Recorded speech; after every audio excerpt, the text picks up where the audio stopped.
निवडणूक आता विधानसभेची चालू आहे।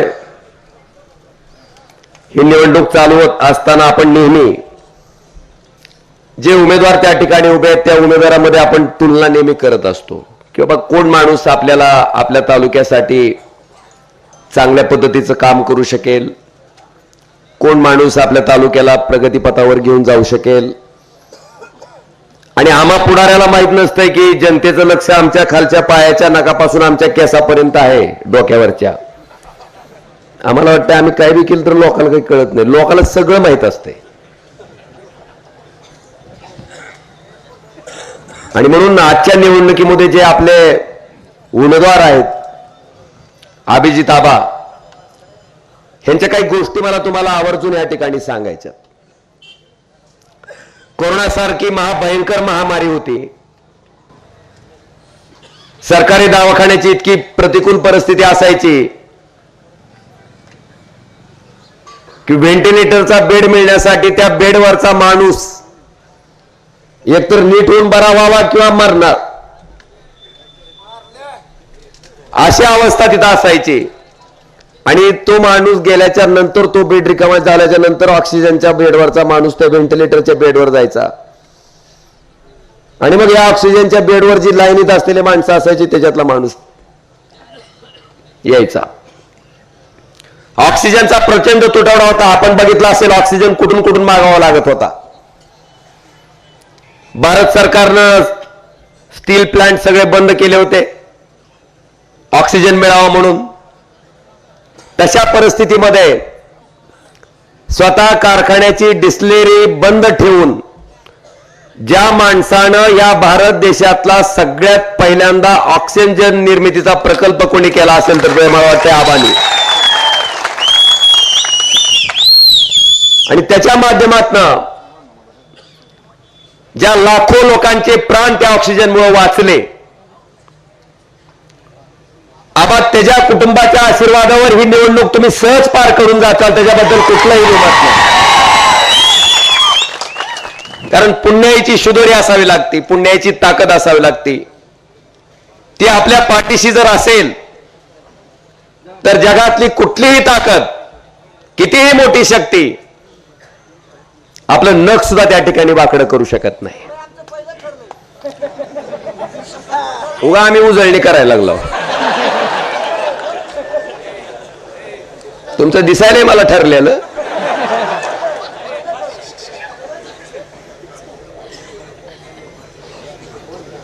आज आपण साखर कारखानदारीच्या माध्यमातून बघताय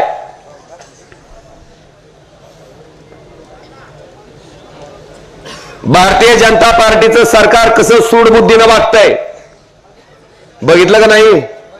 आता माझ्या खुरपडा जाणाऱ्या बहिणीला सुद्धा माहिती आहे काय परिस्थिती आहे ती। ईडीची नोटीस येते, चौकशी चालू होती।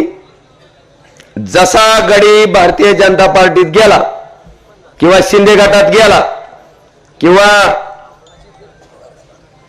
ज्यांच्या आशीर्वादाने आपल्याला तुतारी भेटली त्या पवार गटात गेला गुलाबी जॅकेट की चौकशी बंद। महाराष्ट्रातलं राजकारण नासवायचं काम इतक्या खालच्या पातळीवर राजकारण कधीच नव्हतं। पुढच्या विरोधातल्या माणसाला सरकारी यंत्रणेचा वापर करून दम द्यायचा, दाब द्यायचा, नामोहरम करायचं, त्याला जेलमध्ये टाकायचं। म्हणजे माणसं प्रेमानं जिंकायची नाहीत, माणसं विश्वासानं जिंकायची नाहीत। माणसं दाब देऊन, ईडीची नोटीस देऊन, तुमचं बघतो म्हणून ह्या नासलेलं राजकारण तुम्ही बघितलंय का नाही महाराष्ट्रातलं मागच्या 2.5 वर्षापासूनच? लोकशाही मार्गानं, संविधानिक मार्गानं तयार झालेला शिवसेना हे आमच्यातली 40 रात्री सुरत मार्गे गुवाहाटीला पालती पडली तिकडच। भाई और बहनों, 70,000 करोड़ का घोटाला किसने किया? बघा, भाषण करायची गरजच नाही, लोक सांगतात काय। भोपाळच्या सभेत स्वतः नरेंद्र मोदी म्हणले 70,000 कोटीचा घोटाळा केला म्हणले, आणि त्यांना शिक्षा देणार म्हणजे देणार ही मोदीची गॅरंटी आहे म्हणली. ऐकलं का नाही? काय शिक्षा दिली हो?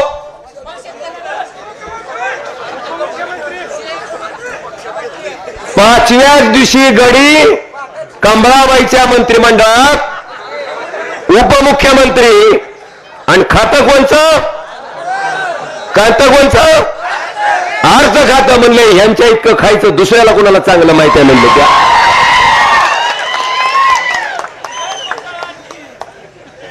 काय अवस्था आहे राजकारणाची. देशाचे प्रमुख पंतप्रधान पदावर बसलेली व्यक्ती जर ह्या पद्धतीचं आचरण असेल तर तुमच्या गोष्टीवर विश्वास ठेवायचा कसा?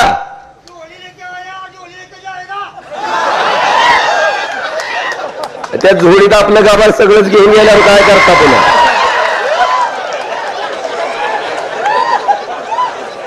पुन्हा आपण बोंगळच.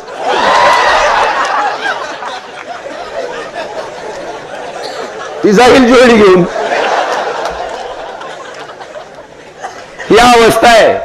इथं मला आता कळालं द्राक्ष उत्पादनाचं मोठं प्रमाण आहे इथं. काय मोदी साहेबाला नेमकं शेतकऱ्यानं काय घोडं मारलंय की त्यांचं?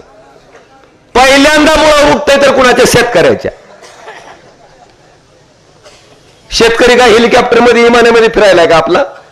आणि उद्योगपती रोज गळफास लावून आत्महत्या करायला? काय परिस्थिती आहे शेतकऱ्याची आज?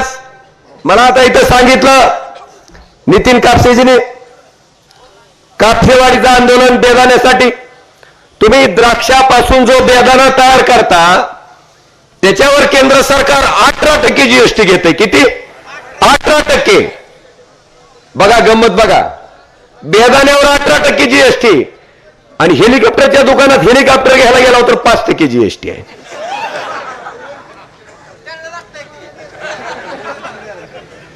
ट्रॅक्टर घ्यायचा तरी 18% जीएसटी. हेलिकॉप्टर घ्यायचा असेल तर बरोबर आहे त्यांचं.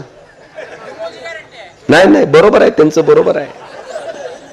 शेतकरी मोठा माणूस आहे, त्याला 18% घेतलं तर काय फरक पडते? आरामात देऊ शकतोय. हेलिकॉप्टरवाला पुन्हा रस्त्यावर येईल ना 18% घेतल्यावर.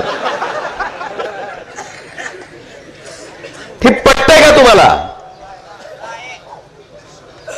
काय द्राक्ष उत्पादक शेतकरी आहात तुम्ही जे औषधं खरेदी करता किती टक्के जीएसटी आहे? भाइयों बहनों, निश्चित हुई कि नहीं हुई अभी तक?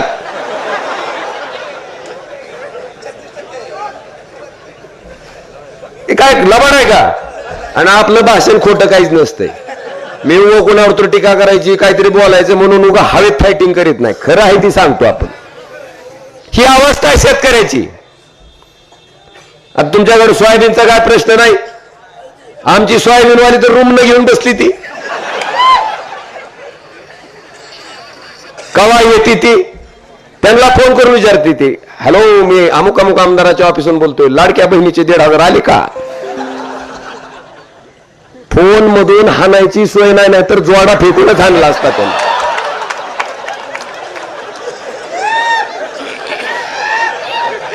इतकी काटावली ती. मोदी साहेबाचा अजून महाराष्ट्रावर जास्त प्रेम आहे. ए आबा बघा तिकडे त्याच्याकडे. मिली कलेजे को ठंडक. सगळा करंटच कार्यक्रम आहे. मी मागाची पासून बघतो.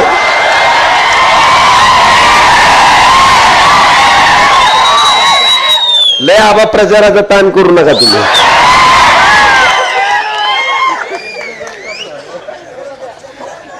फुल करंट आहे.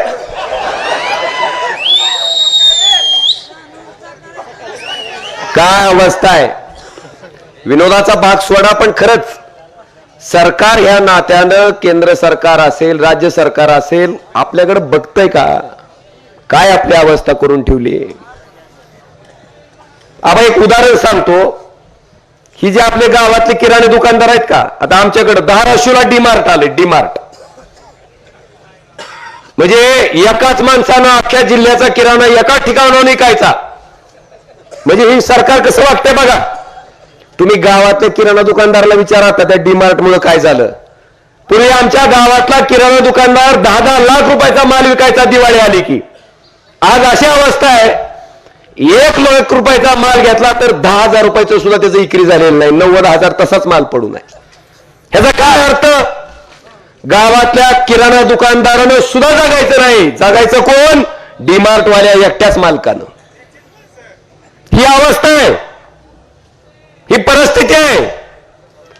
ज्या शरदचंद्रजी पवार साहेबांनी या ठिकाणी मोठ्या हिमतीनं अख्खं कुटुंब फुटलेलं असताना सुद्धा आपल्या विचाराशी कुठेही प्रतारणा न करता ताकदीनं 84 वर्ष वय असताना सुद्धा उभे टाकले का नाहीत? काय अवस्था केलेली आहे त्यांनी. आज ह्या सगळ्या बाबीचा बांधवांनो विचार करायची वेळ तुमच्यावर आहे. चव्हाण हिरो विडा V1 इलेक्ट्रिक स्कूटर आता 94,700 रुपयांपासून उपलब्ध. डेबिट व क्रेडिट कार्डवर 39,000 रुपयांपर्यंत डिस्काउंट. 2.99% व्याजदराने कर्ज उपलब्ध. विडा पॉवर बाय हिरो. 2 काढता येण्याजोग्या battery, 165 kilometre certified range, extended battery warranty. Running cost फक्त 18 पैसे पर किलोमीटर. पत्ता चव्हाण ऑटोमोबाईल्स, अक्कलकोट रोड, सोलापूर. संपर्क 8805 98 65 70.